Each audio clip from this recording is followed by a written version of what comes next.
तो चलिए linear equation in one variable का नेक्स्ट क्वेश्चन देखते हैं। नेक्स्ट क्वेश्चन क्या है? Shobo mother's present age is 6 times Shobo's present age. Shobo's age 5 years from now will be 1/3 of his mother's present age. अब हमें इस क्वेश्चन में क्या बोला गया है? इस क्वेश्चन में हमें ये बोला गया है कि शोबो की मदर की एज उसकी प्रेजेंट एज की 6 times है और 5 साल बाद उसकी जो एज होगी वो उसके मदर की प्रेजेंट एज की 1/3 होगी। तो हमें क्वेश्चन में क्या निकालने बोला है? तो हमें क्वेश्चन में उनके प्रेजेंट एजेस फाइंड करने को बोला गया है, मतलब शोबो का एज और शोबो की मदर का एज। अब सबसे पहले हम गिवन लिख देते हैं।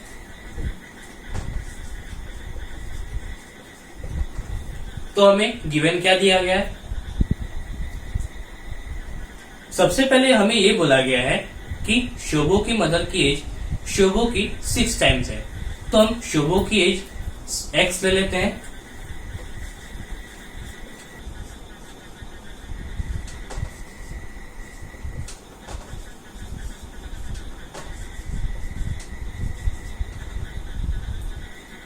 और हमें ये बोला गया है कि शोबो की मदर की एज उसकी 6 times है, मतलब शोबो की मदर की एज हो जाएगी 6x। अब हमें क्या बोला गया है कि 5 साल बाद शोबो की जो एज होगी, मतलब 5 साल बाद शोबो की एज कितनी होगी? वो होगी x + 5। वो शोबो की मदर की एज की 1/3 होगी। इसका मतलब क्या होगा? इसका मतलब ये होगा x + 5 = 1/3 of 6x।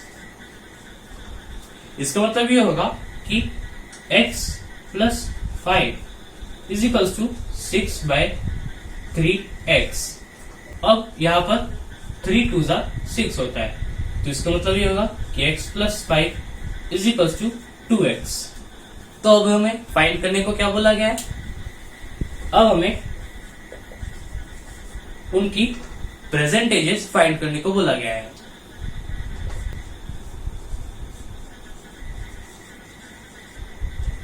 मतलब शोबो की एज और उसके मदर की एज।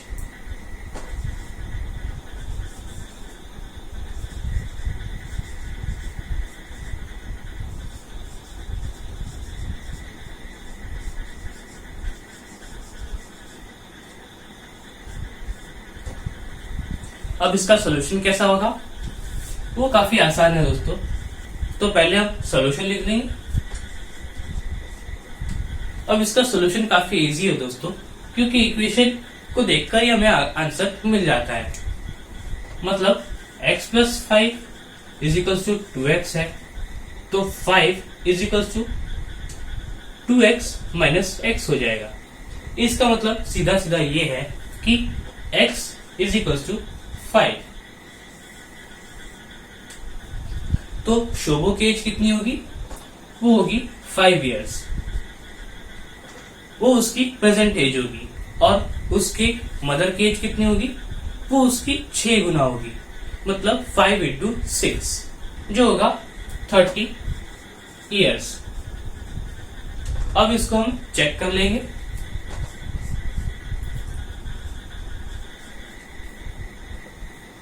तो हमें ये बोला गया है कि 5 साल बाद शोबो की जो एज होगी वो उसके मदर की 1/3 होगी।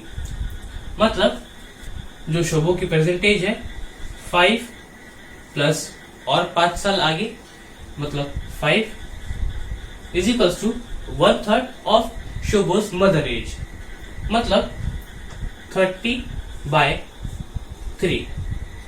अब 5 + 5 होता है 10 और 3 10 30 होता है। तो हमारा LHS = RHS आ चुका है।